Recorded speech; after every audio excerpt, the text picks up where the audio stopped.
Hello and welcome to this late edition of our daily news update and daily India report. Well, today because we had to attend a very important function and that was the launch of a safety house in Toowoomba.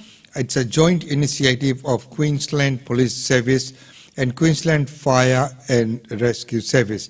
So it's good to see the collaboration between the two departments, which of course obviously fall under the same ministry. So Minister Mark Ryan was there as well for the opening. I represented White Ribbon as the co-chairperson, and it was good to see that a facility like this has been set up, which is outside the police station. So it's a complete separate building. It doesn't even resemble a police station. So this is where people who are victims of domestic violence can go and report and talk to people.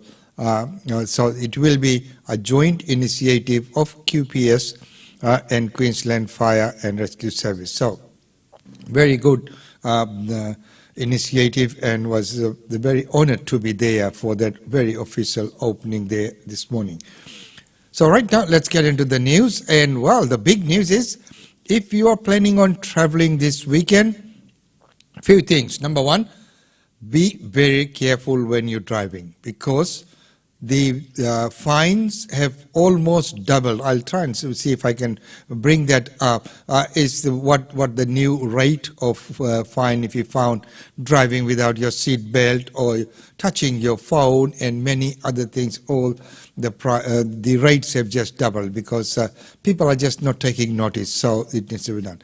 The point is that if you're trying to travel this weekend, as many people will, being the long weekend for Easter, expect long delays or major delays at the airports. Well, if you're travelling interstate by air, this is what you can expect over the next coming days and potentially the entire Easter holidays. Long queues are again snaking throughout the entire domestic terminal here at Sydney Airport. Essentially what is causing these long queues is a critical staff shortage due to the aftermath of COVID-19 restrictions. The New South Wales government has recently made a change to make airport workers exempt from close contact rules, but it will take days to see that effect. It also doesn't help that it is school holidays and that there's been a large increase in people needing to be re-screened at the security gates for forgetting to take out aerosol cans, for example. So anyone travelling through the domestic terminal is being urged to be patient, come prepared, and essentially come early as well, because this isn't going away anytime soon. Here's what a few people had to say earlier today. We've come actually 3 hours earlier, so we were just worried about the queues and getting there, so I think everyone's got the same idea, but it seems not too bad at the moment. There's a lot of people everywhere, but it's okay. But yeah, very busy for a very early morning. I don't think I've ever been here when it's this busy. Last time I came, we just went straight through. Like, it's never been this busy for me. It came here 3 hours early expecting it, so the news has been pretty good at relaying how bad it's been. In some good news though, at the international terminal, quarantine-free travel between Australia and New Zealand has returned. And this is essentially the first time in 2 years, apart from that brief travel bubble earlier in last year, which we saw free travel between our neighbouring countries. But now family and friends can cross the Tasman and without needing to quarantine, as long as you're fully vaccinated and test negative on a COVID-19 test. There have been reduced flights between the two countries, but that's expected to ramp up again with the ski season ahead and as interest begins to spike for overseas travel. The flights that have been flying out from Sydney have pretty much been fully booked. Right now, it is only Australians that can travel quarantine-free with New Zealand, but our neighbours plan to open up to other international tourists next month. Of course, as things open up, we will see some more cases within the community. That is inevitable, so that will happen. But right now, for the weekend, flights I know will be on one. So the real message out there is be prepared for long queues. So, allow enough time for traveling. And at Brisbane Airport, I know parking is a problem at the moment as well. So people are being dropped off, and the drop-off line and the queues are long as well. So if you're traveling, be prepared for all these added security and of course the long check-in queues as well. Well, right now wishing everyone all the best for coming Baisakhi, which will be officially tomorrow. And here's a message from Honourable Alex Hawke. Sat Shri Akal. Happy Waisakhi to the Indian, Australian and Sikh communities as you celebrate this festive occasion. As you gather with your family and community, I hope today is a celebration of not just your history and identity, but also the principles of equality and justice that your community embodies so well. As one of the largest faith communities in Australia, you have continually strived to incorporate Australian values into your everyday life. On a day that celebrates compassion, resilience, courage and equality, I want to acknowledge and thank you for the critical role that you've played in supporting the Australian community, particularly in recent times. Through the COVID-19 pandemic and our floods, you've shown the power of respect, humility and a deep commitment to helping those in need. From those hot meals and care packages to the conversation and companionship, your generosity, your community spirit has helped keep the Australian community safe. I wish all members of the Indian, Australian and Sikh communities a wonderful Waisakhi celebration, and may this be the beginning of a joyful and prosperous year for you all. A very wonderful message there from Minister Alex Hawke. He will be here in town next week, yes. And it will be wonderful to catch up with him once again. It is wonderful that for all major festivals he sends out that kind of messages, which is very, very encouraging. Well, right now, Queensland hospitals are under strain from COVID wave. Now, we might not be seeing the numbers out on the media a lot, but we know from private sources and reports coming directly to us that the number of cases are on the increase. Queensland's hospital system is currently experiencing significant strain. We're seeing an increase in ramping, and that is where ambulances are lining up in hospital loading docks, waiting to get patients inside. In fact, there are some reports that some ambulances have been waiting up to 8 hours to get patients inside. So that's really significant. And some of the causes of these current issues that the hospital system is facing, COVID-19 is playing a role. There's 570 patients currently throughout Queensland who are COVID-19 patients in hospital. But even more significant really is the more than 3,500 health and ambulance workers that are currently at home sick with COVID at the moment. And so we have seen a record number of 000 calls this week. In fact, the fourth largest volume of calls in the state's history. That saw Telstra intervene and actually start sending messages to people calling saying, look, if it's not a major emergency, you should call 13 Health instead. The Australian Medical Association of Queensland is concerned about this current issue, particularly as we head towards winter. They want to see an additional 1,500 beds pumped into the Queensland hospital system. We know that Queensland authorities are creating 120 new paramedic roles that will ease some of the pressure. Whether it's enough though, only time will tell. Better or stronger than time, as time will tell. Well, right now, the next news is from our rail department, Queensland Rail, and we have lately seen a couple of incidences which has resulted in Queensland Rail urging people and users to mind that gap.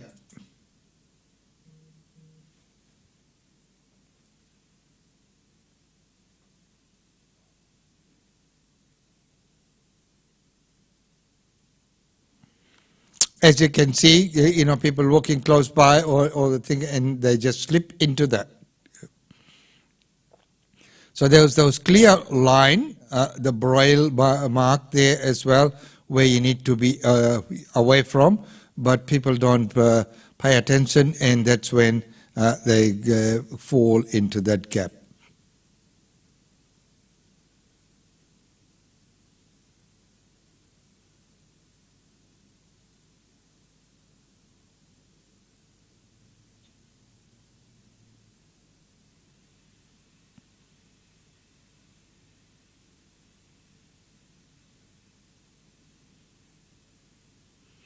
So you can see there's multiple incidences where people fall trapped to that gap.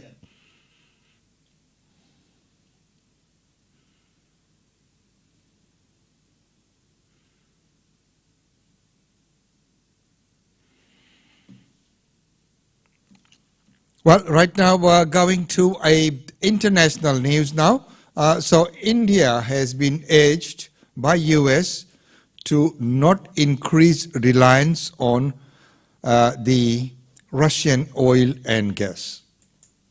It was called a meeting between the world's oldest democracy, the floor is yours, Mr. Prime Minister, and the world's largest. But as the US leads a global charge to punish Russia for its actions in Ukraine, India has tried to remain neutral. The news about the killings of innocent civilians in the city of Bucha was very worrying. We instantly condemned the killings and have called for an independent inquiry. India has long relied on Moscow for military hardware, and Russian oil makes up about 1% of its imports. The US sees India as a crucial ally in the face of a more assertive China. But President Biden has reminded India its stance could hamper America's response to the war in Ukraine. The President both conveyed that we are here to help them diversify their means of importing oil. Again, the imports from the United States are already significant, or much bigger than the imports that they get from Russia. And we, of course, the President conveyed very clearly that it is not in their interest to increase that. Mr. Biden stopped short of pressuring India to cease buying Russian oil altogether or condemn the country outright. While US Secretary of State Antony Blinken noted India's humanitarian support for Ukraine, the hard sell continued alongside his visiting Indian counterpart. India has to make its own decisions about how it approaches this challenge. In our judgment, it is important that all countries, especially those with leverage, press Putin to end the war. But India suggested Europe's reliance on Russian oil needed more attention. I suspect, looking at the figures, probably our total purchases for the month would be less than what Europe does in an afternoon. Global diplomatic efforts clashing with domestic reality. Manit Sigas, ABC News. Here in the city of Chernihiv, residents are trying to rebuild their lives after more than a month of near constant bombardment. I'm standing outside the ruins of a hotel, one of so many buildings left destroyed here in the wake of the Russians' retreat from northern Ukraine. You can see the top of it has been carved out by an attack. And when Russian forces first invaded Ukraine 6 weeks ago, this city was one of the first targets they encircled, and they hit crucial civilian infrastructure: schools, water facilities, power supply and medical facilities. Just like in many cities in the east, which is still under attack, forces essentially tried to starve out this city. Food infrastructure was hit as well, and people went without power and running water and with very little food throughout the campaign. Many have been left without homes and still have very little food. We just met some at an aid centre where locals have been queuing all day today, desperately in need of food and aid.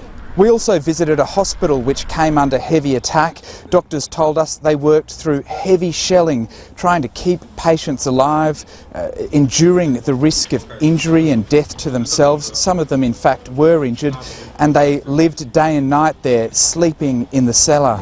Other hospitals in the city were hit as well. This one was one of scores of medical facilities which have been documented to have been targeted in this war across the country. These brutal tactics in which civilians and civilian infrastructure are targeted and attacked are similar to the tactics used by the Russian forces in the Syrian war, in which they were supporting the forces of Syrian leader Bashar al-Assad. What's happened here is just a window into what so many other cities and towns are enduring in this country, and into what civilians in the country's east have in store, where Russian forces are preparing a major assault. So a major assault is on the way, as per that report, the previous report that US is urging India to take a slightly stronger stance, at least on the reliance of the oil purchases, and as mentioned by Jayashankarji, was that India's purchase for the whole week was less than what Europe purchases in an afternoon. So the reliance part is going down to the facts and figures, to the bare bones, and looking at the ground reality of the incident. Well, right now it's time to go to our daily India report. Welcome to the Daily India Report that brings you glimpses of the changing India.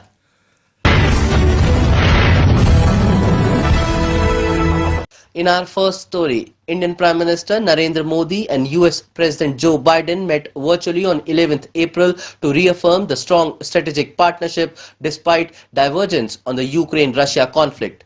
They reviewed the ongoing bilateral cooperation and exchanged views on global issues, particularly India's rising role in the Indo-Pacific. Prime Minister Narendra Modi and US President Joe Biden reaffirmed the strategic partnership and agreed to enhance bilateral and multilateral cooperation.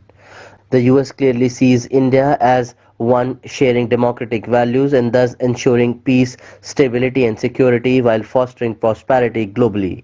Modi in his initial remarks said, quote, "I am pleased to have this opportunity to speak to you virtually today and with two of your ministers and your ambassador.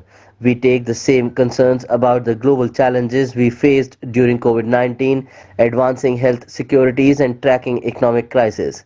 End quote. Speaking on the Ukraine situation, Modi told Biden, quote, "Recent news of the killing of innocent citizens in Bucha city was very concerning. We immediately condemned it and also demanded an impartial probe.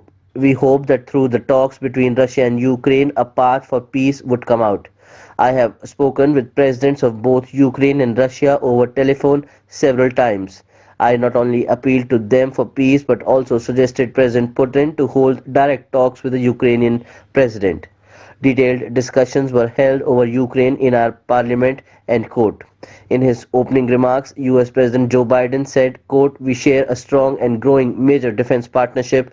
The majority of our partnership is a deep connection between our people and our shared values. I want to welcome India's humanitarian support for the people of Ukraine. The United States and India are going to continue our close consultation on how to manage the stabilizing effect of the Russian war. Our continued consultation and dialogue are key to ensuring US-Indian relationship continues to grow deeper and stronger. It's always good to see you. I am looking forward to seeing you in Japan on 24th May." End quote. PM Modi informed US President Biden about how India carried out rescue operations to bring back 20,000 stranded Indian students from war-torn country Ukraine. After the meeting between Modi and Biden, the White House said that the two leaders discussed the destabilizing impacts of Russia's war against Ukraine with a particular focus on global food supply.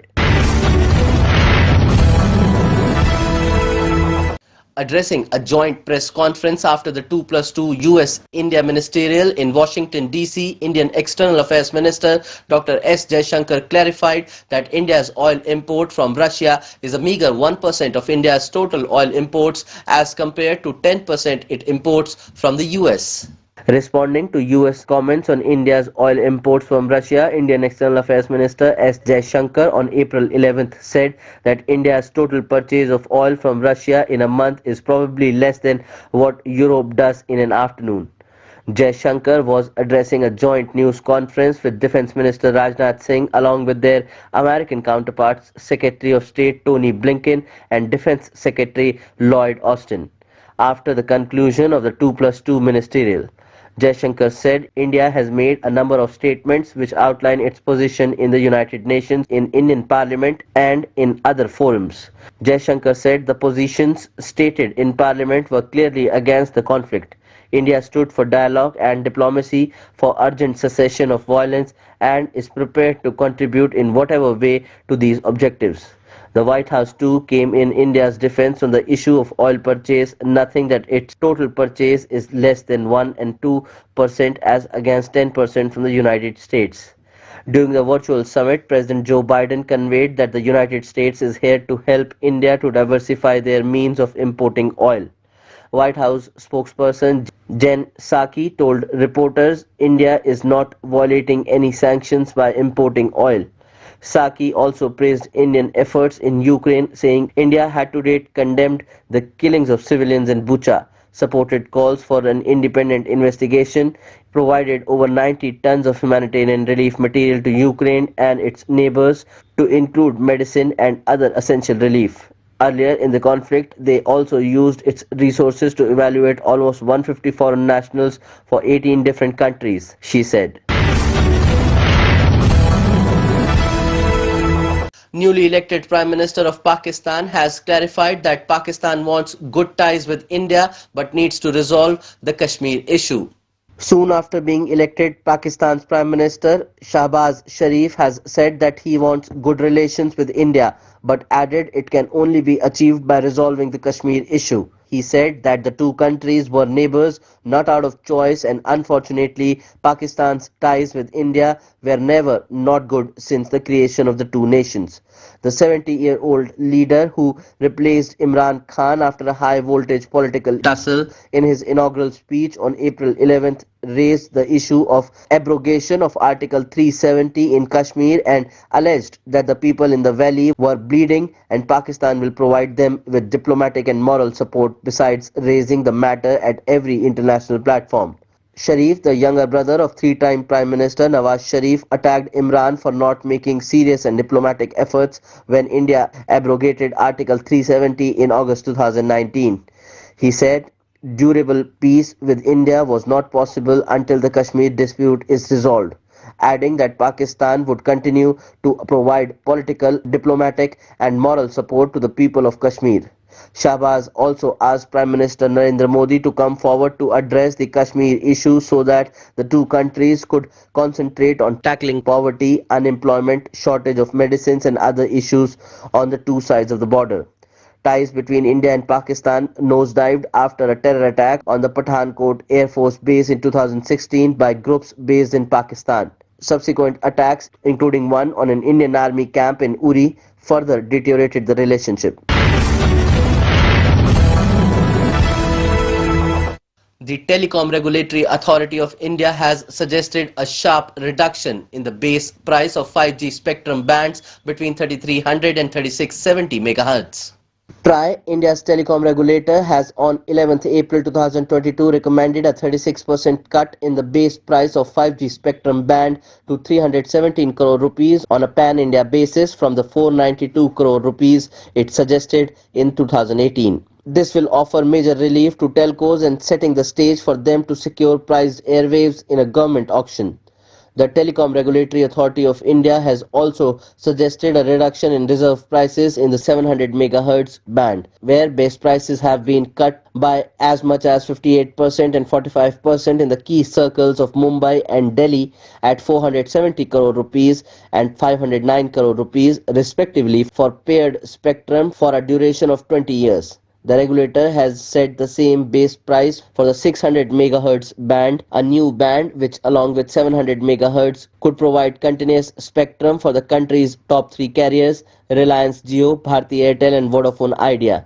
If they opt for the bands in the upcoming spectrum auctions, Indian government plans to hold the auctions by May-June and will have to approve all of TRAI's recommendations before proceeding with the spectrum sale.